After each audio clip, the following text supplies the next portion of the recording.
Of the field Tamim is excellent. আমি বলবো যে অফ দ্য ফিল্ড তামিমের quality is very very high. মানে সেটা সে গরিব মানুষ, সেটা জমাদার হোক, মানে ম্যাথর হোক, চালা হোক, যেই হোক, সে সবাইকে কিন্তু খুব নিঃস্বার্থভাবে হেল্প করে বলে জানায়ও না সে। যেটা সবচেয়ে বড়, যেটা আমরা জানি, সবাই জানি, কারণ ওই যে হেল্পটা পায় সে আইসা কানে কানে বলে দেয় যে তামিম ভাই হেল্পটা করছে। দেশসেরা ওপেনারকে অনেকেই ডাকেন কলিজাওয়ালা খান বলে। 22 গজে হিংস্রতা, উইলোর ঝড় তোলেন, মাঠের বাইরে উদার মানসিকতা দেখিয়ে সবার মন কাড়েন।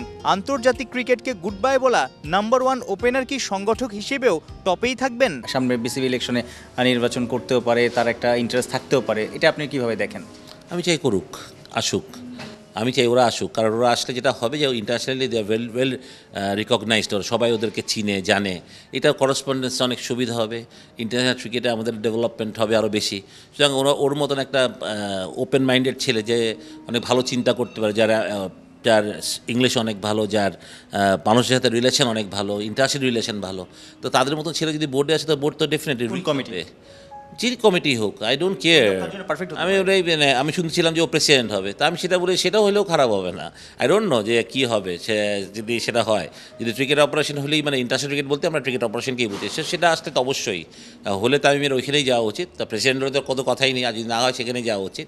যে আমি মনে করি এরকম ইয়াং এবং যাদের সাহস আছে, যারা সাহস করে ডিসিশন নিতে পারবে, এরকমকে দরকার, যারা কারোর মতামতের জন্য ওয়েট করবে, যারা নিজের থেকেই বুঝবে না এটা বাংলাদেশের জন্য ভালো। এবং আই বিলিভ যে তামিম খেলোয়াড় অবস্থা যতটা এগিয়েছে বাংলাদেশ ক্রিকেটকে, অ্যাজ সংগঠকও আরও এগিয়ে নিয়ে যাবে। কন্টেন্টে আমরা দেখি অনেক বড় মাপের ক্রিকেটার বড় মাপের সংগঠক হতে পারেনি নিজের নিজের বোর্ডে। তামিমের জন্য চ্যালেঞ্জটা কোথায়, বা আপনি কতটুকু পটেনশিয়াল দেখেন এই জায়গাটাতে?